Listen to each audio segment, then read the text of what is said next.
रंगापानी train हादसे में चालक सहचालक के ऊपर लापरवाही के आरोप लगाकर एक शिकायत दर्ज। বাকি থাকলো হচ্ছে আমি নাকি কারণে এফআইআর করেছি। আমি চিনি না তাদেরকে, আমি কেনই বা এফআইআর করতে যাবো তাদের নামে।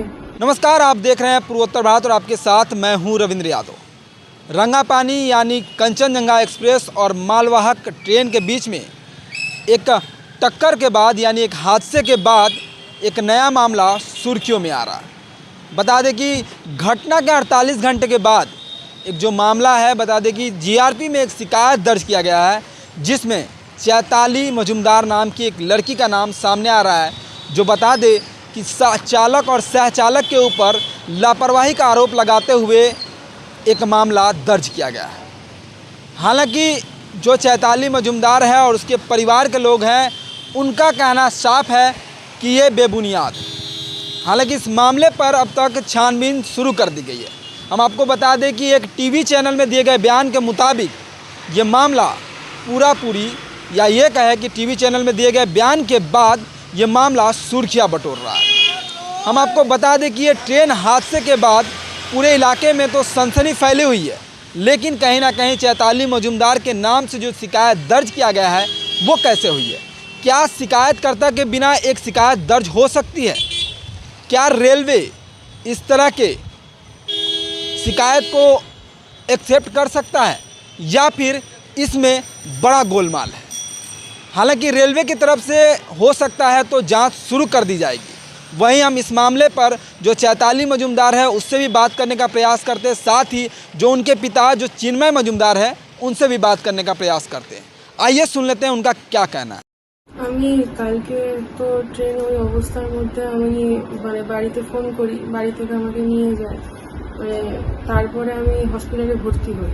সেখানে গিয়ে নর্মালি কিছু আরপিএফ আসে আমার কাছে। তারা কথা বলে যে আমার নাম, ঠিকানা, তারপরে অ্যাড্রেস, সব কিছু ডিটেলস নিয়ে যাওয়ার পর তারপরে আরও কয়েকজন আসে রাত্রিবেলা 8:30টার সময়।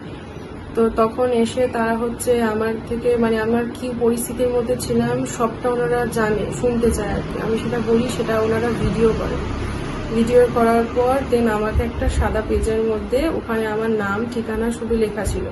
আমাকে নিচে বলেছিল সিগনেচার করে আজকের ডেটটাকে দিয়ে দিতে। আমি শুধু সিগনেচার করে আজকের ডেটটাকে ওখানে দিয়ে দিয়েছিলাম, কালকের ডেটটাকে।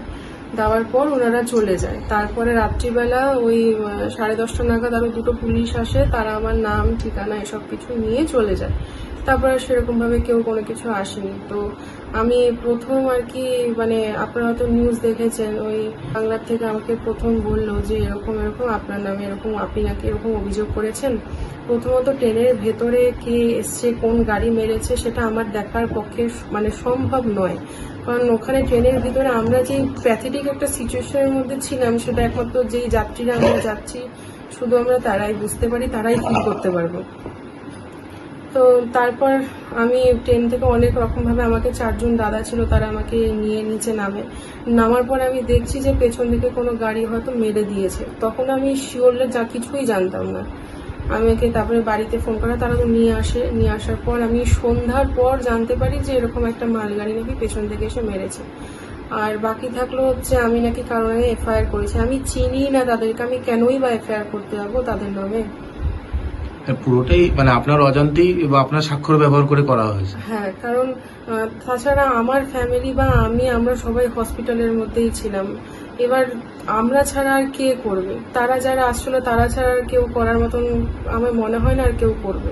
কারণ আমি যেই কন্ডিশনের মধ্যে এখন আছি সেটা আমার পক্ষে করাও এখন সম্ভব নয়। চৈতালি মজুমদার, তিনি নাকি কাঞ্চনজঙ্ঘায় ছিলেন। তিনি অভিযোগ করেছেন যে ওনাদের গাফিলতিতেই ট্রেন দুর্ঘটনাটা হয়েছে। আপনি ওনার বাবা হিসেবে কি বলতে চাইছেন? ও তো ট্রেনের ভিতরে ছিল, কে মার্চে পিছন থেকে ও তো জানার ব্যাপার নেই।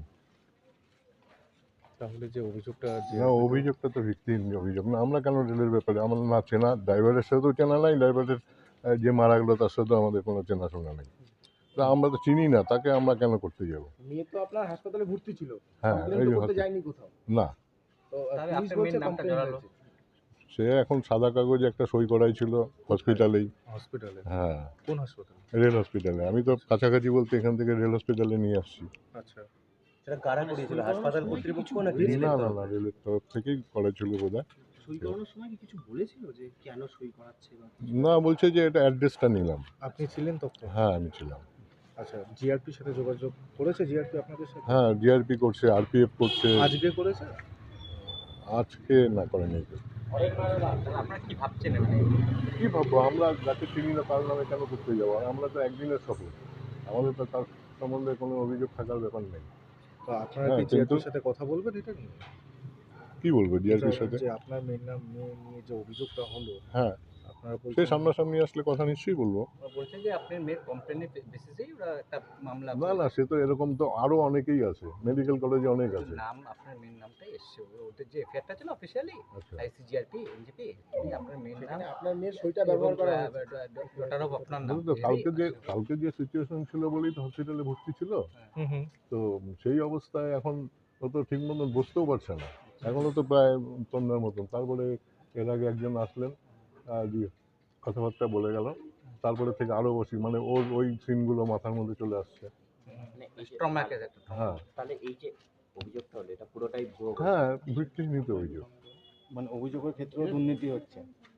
হ্যাঁ, অভিযোগের ক্ষেত্রে সেটা এখন দেখেন কার কি ইয়ে আছে। আমার তো এই একদিনের ব্যাপার, আমার তো মেয়ে যাতায়াত করে মাঝে মধ্যেই। হ্যাঁ, যেহেতু ও, বিবেকানন্দ ইউনিভার্সিটিতে পড়াশোনা করে। তো এইটা এবার কি করবেন, মানে এই যে একটা মানে ভুয়ো অভিযোগ হলো এবং সেটা দেখাচ্ছে আপনার নাম, আপনার মেয়ের নাম জড়িয়ে গেল। আপনাদের পক্ষ থেকে এবার আপনারা কোথায় যাবেন?